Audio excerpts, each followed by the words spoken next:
making fly also.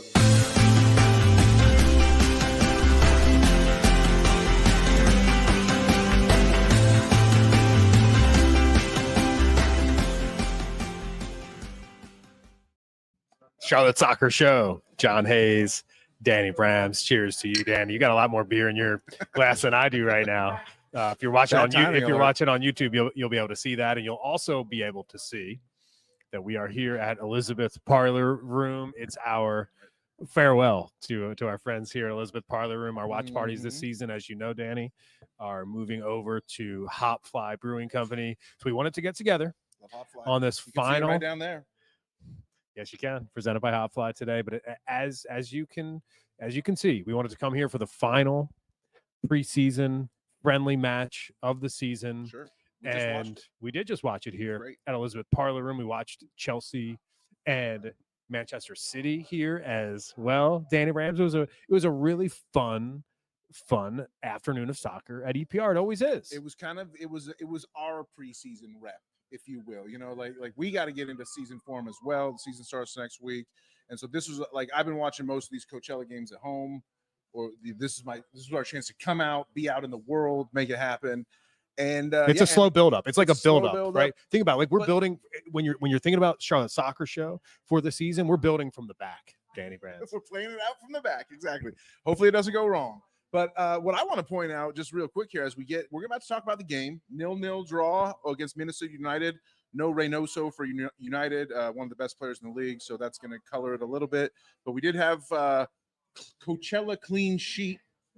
We gave up 0 goals in 360 minutes in Coachella. That's pretty impressive. We got videos to show you. We're going to break it all down.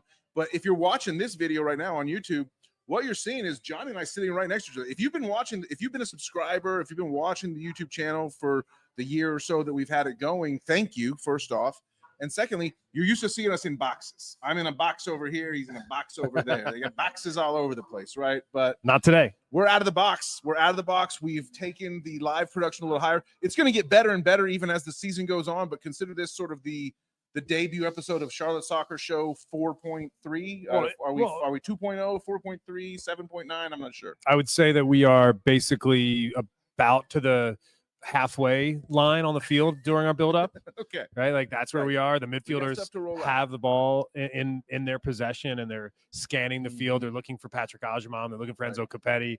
And I see him up there. Maybe they'll be over at Hopfly. But like this is stuff we can do now that we've expanded our sort of our in-person presence here through the video medium of YouTube. You can watch me dance. And you're gonna be able to see that all season long. I don't know if that's a good thing or a bad thing.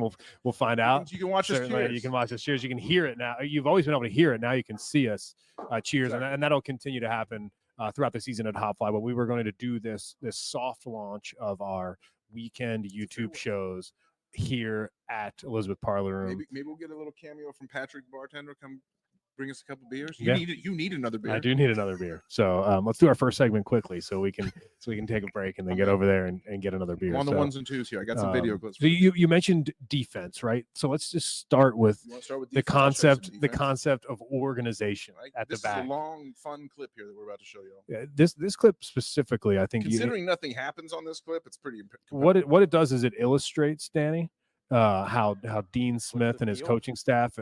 They're really drilling into the side how to stay organized at the back. And you can see it here. You can see a low block formation there. Cut back in front. We're ready for a moment. Yes, absolutely right. Slide in there is real nice. Can I go back and see that? I kind of cut off your analyses, John, so I'm going to take it back. Yeah, no, here it is. Not cut you off. I just want people to don't look at the ball. Just look at the formation. Look at where all the players are. It's a really nice low block of 8 players there. And when you think about a clean sheet and you think about a Coachella clean sheet, that's 3 matches officially, 4 matches unofficially, keeping a clean sheet, Danny. 6 defenders in the box. This is the 1 hour mark where some subs have come in and things are starting to feel a little different on the pitch. And the guys are working hard. I mean, look at this.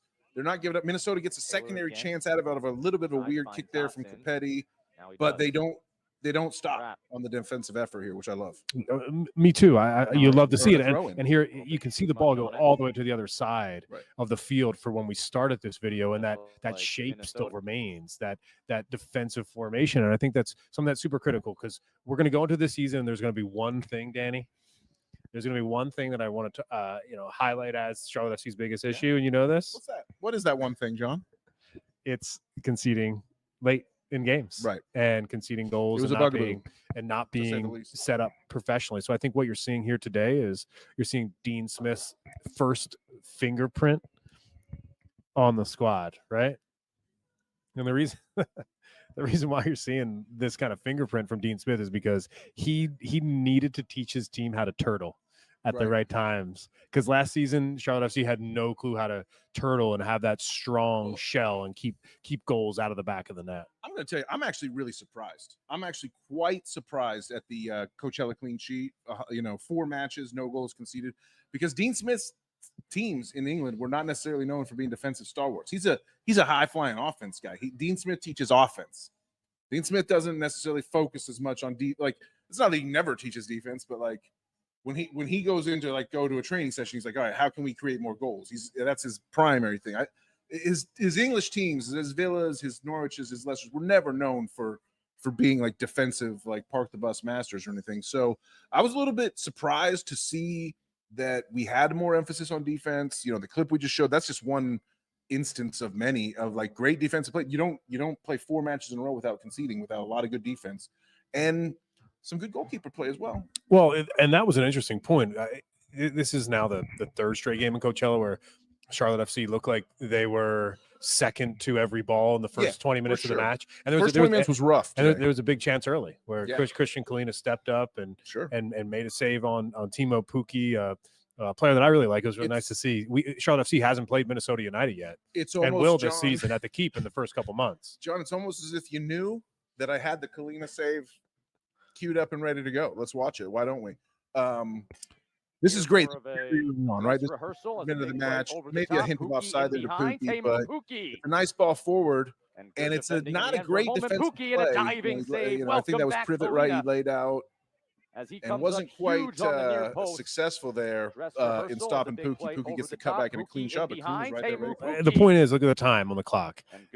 Just into the 3rd minute of play, Christian Kalina has been MIA for this entire preseason. Right. He's been in Croatia, for the last 2 or 3 weeks. And there's a one-on-one opportunity with Timo Pukki, and there it is. His instinct. He's a shot stopper. Christian Kalina is in net, and it's so good to see him back. And the reason why he's in net today is because I viewed this match as a dress rehearsal for Dean Smith, and there's no question that Christian Kalina is the first choice keeper, no matter what you've been seeing in the transfer window with all these new goalkeepers coming into Charlotte FC. It was never a thing. I think Bingham is the number 2 now. I know Marks was getting a little love. He had a really nice save against Rising. Rising's a USL club. Sorry. Sorry, Independence. No, George is not the guy. George is, I think it's going to be, I honestly think Chituru, I think Bingham are going to move ahead of George in the depth chart. No, sorry, George, but, and I think Kalina's locked in number 1. Yeah. And that's the point. That's why I made the point. That's why I wanted to just, talk about that save specifically as, okay, he's injected back into the lineup. We're 3 minutes into the match. Christian Kalina makes a save 1v1 on one of the best strikers for my money in MLS. The Pukki party. Yes. This is a guy who's banged goal after goal after goal in the Premier League. He is. In the EFL Championship. That's right. Norwich guy. He's one of your guys. Yeah, he's a Norwich guy, and he knows how to finish, especially 1v1. So it's great to see Christian Kalina there. There's a lot of long balls from Christian Kalina as well in this match. I loved it. Everyone's like, oh, Kalina's good shot stopper, but he doesn't play the ball well with his feet for distribution. I'm like, so? He can kick it 10 million miles down the field into the opposing half. Yeah. He had 2 assists last year and a pre-assist also. I'm pro Kalina just kicking it deep. I mean, I know the modern game is to play it out of the back and all that, but I don't think we need to have a super emphasis on that. If there's a time to do it, then do it. If it doesn't work, just kick it deep. Okay, so we're starting to bridge into the discussion about style and what is Dean Smith's style now. Sure. You said he's been an offensive manager. We've now seen in the preseason this emphasis on defense and keeping clean sheets. there's a match next Saturday. Right? As we sit here now, we're about a week away exactly from kicking off the season against NYCFC, which to me means that Dean Smith at this point needs to know the style that he's going to employ in that game. For sure. And I will just point out real quickly that we're taping this right about the time that 1 week from today we'll be at Hot Fly, ready to go, free party. You guys really should come in and join us for sure.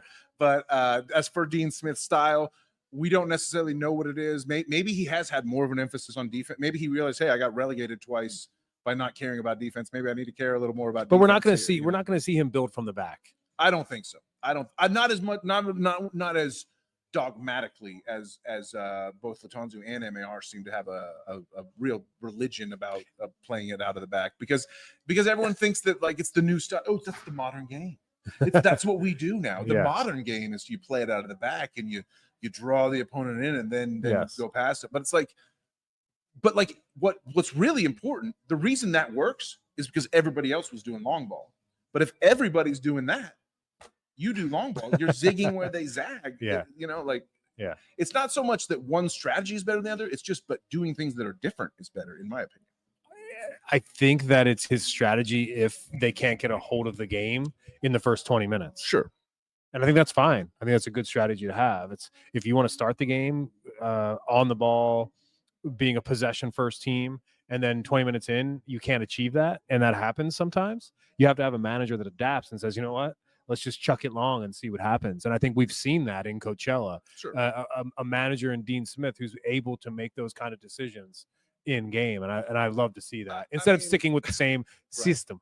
The system. How many times last year were we like, subs, change, don't be so rigid and dogmatic, CL. Right. Like, we love you, laddie daddy, but you're just so fucking stubborn, bro. Like, we gotta stop with that. And Dean looks like he's doesn't even know the definition of the word stubborn. This looks like a guy that he's Mr.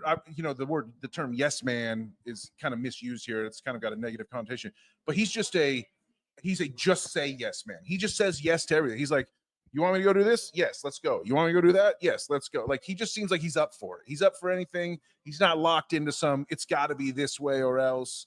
And that's exactly what we need right now entering this third season. Yeah, you're exactly right. Entering this third season now feels imminent because it is. Right. Yeah. Because this team is going to be at the Keep at Bank of America Stadium on Saturday night against 7:30 against NYCFC. And if you're watching, we always beat them. That's a fact. And in 2 years so far, we haven't lost to NYCFC. So should you expect to win? We're going to get into that conversation. And I expect to win. Here's what you should expect from us at Charlotte Soccer Show. Here for the next week or so, we're doing this preseason friendly match reaction here, our final preseason show of the year, and then we're going to be at Hop Fly on Saturday the 24th, the tailgate, the Hop Fly tailgate with Ran Retro Soccer as well. They're going to be joining us there with all these sick kits for sale. Yeah, I'm very, very interested to just be there myself because I want a new kit. I dare you to show up to this party and look at these rare and retro kits and not buy anything. You're gonna be like, oh my God, I gotta buy it. I dare you to not buy two. You're gonna want to purchase when you get there. Okay, so let me just make this point because it's really important that they have, and this is great. This is good customer service. Is that you can buy a kit there and then pick it up later, right? Or even have it shipped to you, or have it shipped to your house, so you don't have to carry it around all day. Exactly. So if you're like, oh, I don't want to wear this into the match, you don't have to. You don't have to bring it into the match. You can just pay for it, and Rare and Retro will ship it to your door. That's what we do. But we worked that out special from the Charlotte Soccer Show and the Rare and Retro team, just so you know. But what else we have this week, Danny, that I'm really excited about is the season preview. Right. We will have an episode, just sort of a general season preview, more of like big picture, what we can expect. Today, we're kind of just talking the game. And despite this heavy focus on defense right now, there was some offense in the game. And we got some things to talk about in terms of chances, and especially one attacker who's been MIA in camp and finally showed up today. Second half substitution, made an impact. Kerwin Vargas. Do you want to talk about Kerwin before you get a fill up here, or do we need to take a little break? I'm going to let you. I think we got to take a break. Let's take a little break, and we will be right back on the Charlotte Soccer Show at EPR, live to tape.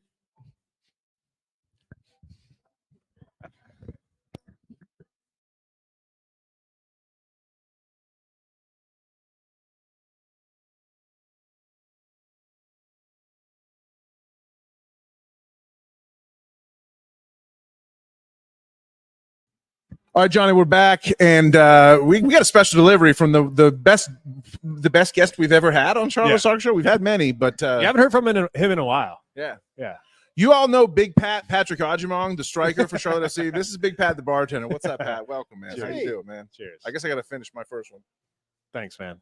Any parting shots? Is our last show at EPR this season on a Charlotte FC match weekend? Any parting shots? What's your season prediction? What are you thinking about the squad? Listen, there's a lot of things going on with the FC club, and progression. That's the one word that comes to mind coming up for this season. Progression. I'm not looking for this storybook, Cinderella story that, go from worst to first or anything like that. Damn, I was hoping for that. But Here's what I'm progression. Let's move up. Let's get some more, maybe a playoff win here or there, and fight, especially at home, because those are the ones that I really enjoy. I guess my last parting shot is never go against the Beehive. yeah. If you remember the episode last year, that was Patrick's message for sure. Yes. Cheers. That's how you close. That's how you close. That's how you close the story arc. Well done, Pat. And hey, Beyonce or Charlotte FC? Just ask yourself, what's bigger here in Charlotte? As much as we want it to be Charlotte FC, Pat's got the right point. He's got the right idea. He knows it's Beyonce. It's important to live in reality in an age of fake news and AI generated videos. You don't really know who to trust anymore. But I want y'all to be able to trust us, and we're always going to give you. Well, specifically Patrick. Sure. Yeah, you trust Patrick. Sure. I don't know if you can trust me, but you can definitely trust him. But we got some offense. Yeah, what you can trust us to do now is follow through on the tease that we gave you. Oh, we do it. We're going to talk about Kerwin Vargas. We talked about Christian Kalina, who is a first choice keeper for Charlotte FC. Good to see him in the preseason today. I love Kalina. I love him. And we haven't heard official details, but it seems like this whole process of waiting for Kalina and Vargas has helped us free up some international slots. These guys are getting U.S. visas that will basic green cards that will allow them. Yeah, there's slots. pro and cons. Yeah. The pro is that it really helps roster flexibility, opens those international slots. The con, it's important to stay flexible. Trust me. The con is that Kerwin and Christian were both away from the club during some very important bonding preseason activities. And yet, Kerwin looks ready to go. If you will pardon my. He just looks very comfortable out on that left wing, doesn't he? Here's the greatest. Kerwin looked amazing in the second half when he subbed in about 15 minutes or so, with about 30 minutes or so left to go. Here he starts the play on the left, works out right, keeps his eye moving on the ball the whole time. He shows in the box. Brecht with some great work down the line of the baseline, and then Urso, the trialist, serves Kerwin up, and that should have scored. Oh man, here's a tighter replay coming. You see Kerwin, he's like, oh my god, this one should have scored. It looks like we're getting a bad video connection here on the replay, unfortunately. But, off the woodwork there, right off the crossbar. Freaking woodwork. And it's really important to see Kerwin Vargas. Look at Brechty down here, man. I mean, chance to cut this back potentially here. Diagra's going to be amazing this year. I just got to say, Diagra is going to be amazing this year. He'll be an MLS All-Star easily.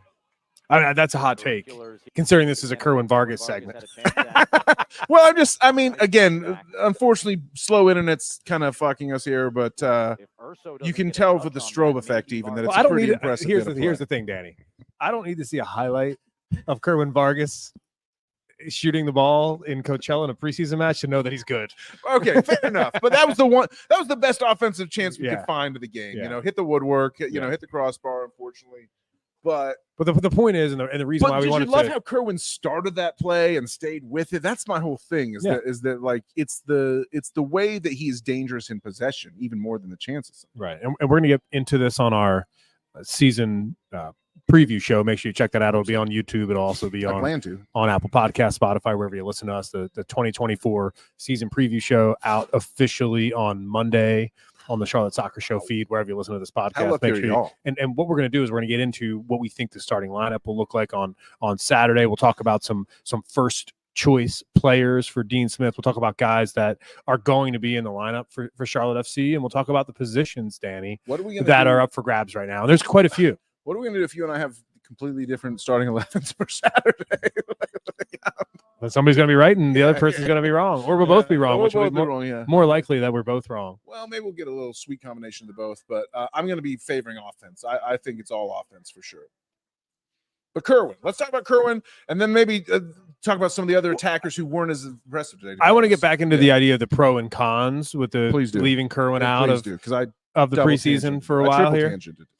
And at first, I was a little bit concerned. I didn't like the fact that Kerwin Vargas wasn't in camp, wasn't working with Dean Smith. Donde está Kerwin? Exactly. Considering if you looked at the wing positions for Charlotte FC, Danny, it was like who was going to play there, Right. and you It's know like we really need a new winger, and our best winger is missing for 2 weeks. Yes. Yeah. So to get him out to California to play in this game and be with the club, I think was really important.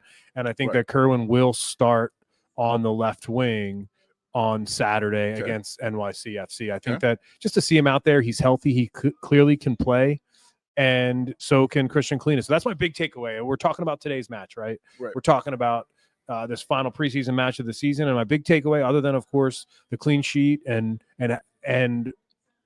4 games of soccer in California without giving up a goal. Although there was a game in Los Angeles when they first landed in Coachella. That was like, but it wasn't. But it wasn't Coachella. I'm only counting the results from when the Coachella Valley Invitational started. I'm not counting. Like, I'm not. Remember when everyone was like freaking out on social, like, oh my God, we conceded late again. We were up 3-1 and we had a 3-3 draw against bumfuck FC. Well, yeah, there's 22 subs on the field, dude. Like, there's the last 10 minutes of the second preseason scrimmage mean nothing. The Coachella Valley Invitational is where I start the results of the preseason, and we are undefeated and unconceded.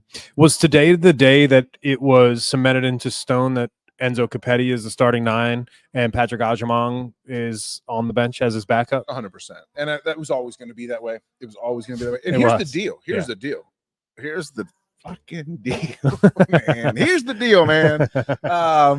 What I can tell you is Enzo played a bad game today. Enzo wasn't good. Ajamong subbed in, didn't really do much either. Minnesota, I don't know what Minnesota's deal was. It's like they were like turtling up, the whole game. It was in the second half. It was weird. But they got the same result we did. But what we really need to think about is, and it took me a minute to get there. I didn't get here right away. I hope that some of y'all will come join me in this space that I've finally found my way to, and it's glorious. We can't start Patrick and Enzo together because there's no one to sub in. If they're both start, there's literally no sub. So you can't, you need another striker to be the sub if you want to try to play those two together, because there's literally no one to come in for them except maybe Yuri Tavares. We can talk about him in a second, but like he's younger than, he's less experienced than Patrick. So like, I mean, there used to be a third striker on the team. We have to have Patrick on the bench because Enzo can't play 90 minutes every year. I mean, maybe he can, but do we really want that? Like, wouldn't you rather have Enzo give his all for 70 and then bring Patrick in for 20? What it sets up the season I would for is a season of, is Capetti our striker? Is Ajamong our striker? Sure. And we're going to get into that on the season preview show, of course. I've got some thoughts. And we'll talk about that. But for me, we'll see you Monday. It's a results-based business at that position. Goals, yeah. So if Enzo Capetti isn't scoring goals, it means that Patrick Ajamong may get a start here and there. It is, I mean, legitimately, like every single time he's on the pitch, Patrick gets a goal or an assist lately. Like, literally, like 10 of the last 12 times we've played, whether it's exhibition or Crown Legacy or whatever, like the guy just scores. I mean, it's crazy. Yeah, but as far as Kerwin Vargas, the reason why we wanted to talk about him coming out of this game is just because, Danny, he's on the left wing there. And it finally feels like when you're thinking about Charlotte FC's attacking threat, seeing Kerwin Vargas actually on the field on that left wing makes you realize that, okay, there is something there at the striker position and the wing position. There just needs to be a player to fill in that right wing. And I thought something that was very interesting that you said to me during this show or during the game was that Dean Smith looks to rate Scott Arfield as a right wing, not necessarily a midfielder. Right. So we saw this at the end of last year with Laddie Daddy. He was very big on playing Deagra on the wing and Arfield in the central mid. And it seems like Dino's kind of flipped that a little bit. We see Arfield way more out on the wing, whether he's starting or subbing. We see Deagra playing sort of an 8 or a 10 sort of. I mean, I mean, Diacro was great today. I'll be honest with you. Like, we didn't score any goals, but man, this guy's going to be so good. I promise you. But like, I love the fact that Arfield is like thought of as an attacker. Yeah. Dean's not counting on Arfield to ever go in and like protect a 1-goal lead. Arfield is probably not going to start just because he's not a 90-minute player, as much as I hate to say it, but he's a really good 45 to 60-minute player. So he may get some starts, but whether he starts or comes off the bench, Arfield's whole thing is offense. Arfield has no defensive responsibilities whatsoever, in my opinion, in Dean Smith's system, from what I've seen in the preseason. He's there to score and create goals. Yeah, and that's exactly the role that he should have on the squad. And I'd love to hear you say that. I'm excited about that. The other player I wanted to ask you about, who isn't necessarily in competition for a winger. I could ask about the trialist. Well, I don't want to talk about the trialist, right? We don't know if Charlotte FC is going to sign these guys or not. But just briefly, both trialists played today. Right. Do you expect either of them to sign a contract here in the next day? So everybody's buddy, Jorge G, put out a report right before kickoff today on the old Top Bin 90 feed that Charlotte is working on the final details of signing Junior Urso, the trialist, the former Orlando guy. I reached out when I saw that report. I got some people that are in the know. They told me, yeah, maybe they hadn't heard the same. So Top End probably has better sources than me. That's fine. He's okay, but it's really not to me about breaking the news. It's really about like being able to comment on what Junior Urso would bring, who is a great player. This guy was awesome for Orlando in terms of just being a fan favorite, in terms of being someone who's on the pitch to provide energy, in terms of a guy who gets stuck into every fucking tackle, in terms of a guy who can mostly play in the center midfield, but can go out to the wing if he needs to. He did that for Orlando well. I think Junior Urso is a great signing. And we saw Jibril Diani start the match today and then get replaced by Urso. I feel like those two, and then between those two and Petkovic, it's almost like three guys for one starting spot, although there could be two of them with Westwood. But I think you can't take Diagra out of that midfield, and you can't take Westwood out really. So it's almost 3 for 2 with the youngster, the import, and the veteran is basically what you're dealing. You're dealing with a 20-year-old, a 26-year-old, and a 30-year-old, I think, fighting for the spot. But it's good to have cover, at least, you know. While we're talking midfield, something that I'll say is it's sad to report that Bram Bronico, no minutes in Coachella. Still hurt. Just the thigh. They said he could miss the first couple weeks of the season. He probably won't even be on the bench. I figured that's as much. That's my point is, and I bring that up because we're going into the season now, and Bram Bronico really isn't in the mix for Charlotte FC at the moment. And they've brought in 2 dudes at his position. That's like, whoa, wait a minute here. Yeah. And Dean praised Bronico. One of Dean's first preseason press conferences. Like, oh, Bronico, that boy can run all day. You know? And tomorrow. But the problem is that you get an injury, and all of a sudden the things that you do better than other people people don't remember your hard work, because your hard work is just to get you back to the pitch, and they think, oh, well, this guy's got more technical skill, and your hard work starts to count for less. So I hope that we're not seeing some type of the beginning of the end of a phase out move here. Hopefully it's just an injury thing. And I don't know. Bronico's probably one of the most polarizing players in this fan base, except for the fact that everybody loves him, but they just don't know if they love him. You know what I'm saying? Yeah, because he does the dirty work. He's not a player that's going to go into the final third and score you a goal, but he's a player that's except for the times that he will. Yes, yeah. Except for the times that he has done that, I will say. Very good point. Yeah, we love you, BB. Yeah, you're the man. Yeah. So, cheers to Bram Bronico. Best to you. Hopefully, you can have a great season. Come on the show while you're in rehab. The reason why I just want to make sure that this is known for anybody who's watching the show now is like the reason why we talk about Brandon that way is because he is at this point the longest tenured Charlotte FC player. Yeah. Oh yeah. So one of our first 5 signings. When you think about the organization and this being year 3, the fact that Bram Bronico has made it this far along, I think is one of the most impressive things that has happened in the city. I'm struck by just you bringing that up, just kind of like sends me back into my memory bank. And I'm like thinking about today. Today's the kit release for the Carolinas kit, the Blue Ridge kit, right? Yeah. And we bypassed it because it's kind of been there, done that for me at least. I don't want to put words in your mouth. We have one last day here at EPR this season. For me, it's been there, done that with kit releases. I mean, I'll get the kit when I get the kit. I don't need to go. Well, you could get the kit for cheaper. Right, not at the kit release party. When you party, can get it for cheaper on MLS.com than you can at the kit release party, then the club needs to think about a little bit about like who are they really serving with this whole thing for sure. That's something for them to grow on for next year if they want me to come back to the kit release party, let's say. And really you should, because I'm a good fun guy to have around. But all of it comes back to me the first kit release party that we went to around 2 years ago around this time, or even a little bit sooner, I think, right? It wasn't quite as delayed back then, but At Camp North End. At Camp North End. And if you think about it, it was a nighttime event. It was great. We had a great time. I think this is the kit, literally the shirt that I bought that night. And who was the 5 players that went up on stage to show off the kit? You remember Christian Fuchs? Yeah, this is Charlotte FC trivia. Who were the 5 players on stage at the kit release party? I know, so I just want to see if you know. I figured you knew. Christian Fuchs, ding, is one for sure. Was it Alcivar or ding? 2 for 2? He's 2 for 2, folks. Adam Armour, 3 for 3. Brant Bronica, 4 for 4. And the 5th guy wore number 4.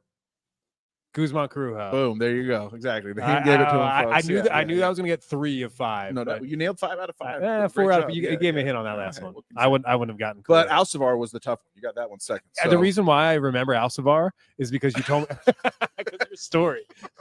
Because I went up and talked to him, and I was like, "This guy doesn't speak a lick of English." Yeah. I was like, "Jordy, bienvenidos. Welcome to Charlotte." He's like, "It's good." Like, all right. My bad. I like the only reason why I know he was at the event, and before I said his name, I thought maybe he wasn't even on stage. Maybe he was just there. He was there. I knew he was there for a fact. They were all kicking balls into the crowd and whatnot. But Brant's the only one left. The reason I go into that whole tangential story is because you brought it up. Brant's the only one left from that night. He is. Yeah, so it's great to have him still as part of this club, and I hope he gets well soon and has a great season. We're going to talk about the midfield in the season preview episode, all of that. Now, I just want to get your final takeaways from today's match. You know, we've been hanging out here. We've been doing a show for about 35 minutes. This final preseason friendly. So as we're going to get together tomorrow and do a big season preview episode. We got a lot more coming later this week. Yeah. So if you're listening or if you're watching this show, thanks to everyone who's been watching though. This is like so fun for me. Like I don't know if you feel the fun through the screen, but like being out of the box, like being in the boxes. It's just there's just too much. There's too much TV and YouTube out there that's just like faces in boxes, and we wanted to get away from that. Yeah, I was actually John and folks. This is the guy that made it happen. While I was sitting writing bullshit articles on the Substack about Coachella bands, John was doing the hard work to make this new setup we've got happen, and I'm proud of the kid. Is what we're gonna do, and what we're gonna do at Hopfly is, if you want to come listen to the show, we can share the show in the room with you on Sundays if you want to. If we're not going to be there, if we have to reschedule on Sundays, we'll make sure to let you know what night of the week we're going to be at Hopfly this season. We need a live studio audience. So the point is, if you want to come by Hopfly and hang out and have some beers, and you should, by the way, because I have to say, and I mean this sincerely, as we say goodbye to our friends here at Elizabeth Parlor Room and Danny, and like before, is there a way that you can show the Charlotte is a soccer city there's a way sign to officially get this on the show? Where there's a stream, there's a way, right? Yeah, man. So ultimately what ended up happening is that we came here to EPR and we had such a great time with it, and Danny got this banner made and we just kind of brought it to them, and they hung it in their establishment here. And Charlotte is a soccer city. That's the theme of the show. That's the mission of the show. We support the clubs here. We're fanalists of the club. So when we see this Charlotte is a soccer city sign, and the fact that it's still hanging here at EPR, and Matt Morena here, who has done such a great job, and all the friends that we've met here at EPR, it's a really special place. Independence. And of course, we're going to come back here. And it's when I say it's our last show at EPR, what I mean by that is like, We'll come over here and probably interview some Independence players. They might come to Hopfly, but we're not going to be doing a video show here ever again. So I don't see that. we're going to be doing video shows at Hopfly this year. But for today, with y'all, hanging out with us. Right. Yeah. So the reasons to come to watch our show at Hopfly, by the way, is to make us feel better, because who doesn't have an ego in this life in 2024? B, You might get on the show. Pat, we didn't plan for Patrick to be on the show, but he just showed up. And he shared your mic when he did that, and that's why specifically I bought the equipment for the next step of the show, to have 2 additional microphones as well. So any TFOs, any tremendous friends of the show in the house at Hotfly when we're recording, if you have a question for the show, you're on the show, which I think is something that is really important to us to make sure that we bring in people who want to hang out. But that doesn't mean if there's nobody there watching the show, we're still doing the show that we want to do. But you're welcome to come. We'd love to have you. And then see great beers at Hotfly. Obviously. But that was the other point I was trying to make, because I was at Hotfly on Fresh Shop Friday, this past Friday. What was it? And the creamsicle was amazing, by the way. Remember we had the last a couple of weeks ago, they had the Fresh Drop creamsicle. Oh, God. You had it. I didn't have it. I had to go. I went right after we finished tape. I had the pub, they're calling it the pub lager or the pub ale. It's like a classic European pub beer. It's a little dark, not highly carbonated. One of my favorite beers that you could have, especially in a time of the year where it's February, get a little cold at night, and you can warm yourself. Oh, it's cold in the morning too. There's no doubt about that. It's one of those beers that you could have. And man, I had it on. I went over there on Friday just to get one of our new banners over to Hotfly and kind of prep for our tailgate on the 24th and the setup on the 2nd for the watch party that we're going to have there, Danny. And like, I sat there and I drank that beer and I thought to myself, like, man, like I cannot believe we're partnering with this brewery, because their beer is actually really fucking good. Yeah. Right. Well, I mean, hey, obviously there's a billion streamers and podcasters out there trying to get people to toss them a little skrill on the side, for doing the work. But a lot of people sign up with a bunch of random ass companies. I'll admit, I would not have allowed us to have a partner sponsorship unless it was one that made beautiful sense with the vision and the feel of the theme of this show. Hotfly fit in perfectly. They stepped up to the plate. They joined up in the partnership. Now you and I and all the TFOs get to reap the benefits. It's going to be amazing there on the Sunday shows, on the Saturday watch parties, on the Saturday home game pre-games, on the Saturday road away day watch parties. Like, Hotfly is home freaking base at this point, and it's going to be amazing. And it's why I wanted to do this segment last on the show, because if you're watching this episode on YouTube right now, you know what you can do? Just stick around, because the next episode you're going to watch is Danny and I at Hotfly for our debut episode, and we're going to be doing the Charlotte FC 2024 season preview show. Exactly right. Stick around. Don't leave. We got a couple seconds here left for me to just say, click like on the video. If you watched it this far, just click like. It's not even to help us. It doesn't help us with anything. Yeah. All it does is make me feel a little bit better. You know what else? Want to bring a smile to Danny Bram's heart? I know it brings a smile to your heart, and that's the fact that Charlotte FC didn't concede one goal at the Coachella Valley Invitational, and that includes the extra game they played behind closed doors against the Phoenix Rising. So, can Charlotte FC keep a clean sheet against NYCFC on? We just did. February 24th? 4 times in a row. I think so. NYCFC's got some new attacking talent. They're a little bit of a different team than we've seen, but we always beat NYCFC. I'm not even worried at all. Cheers to the TFOs. Cheers to you, Danny Brams. Thanks so much for hanging out with us here on our YouTube channel. It's the Charlotte Soccer Show. Make sure you subscribe to our Substack, Charlotte Soccer City. Make sure you subscribe to our Instagram page, Charlotte Soccer City as well. You can follow us on X at For the Crown Baby. And as always, Danny Brams. For the Crown, baby.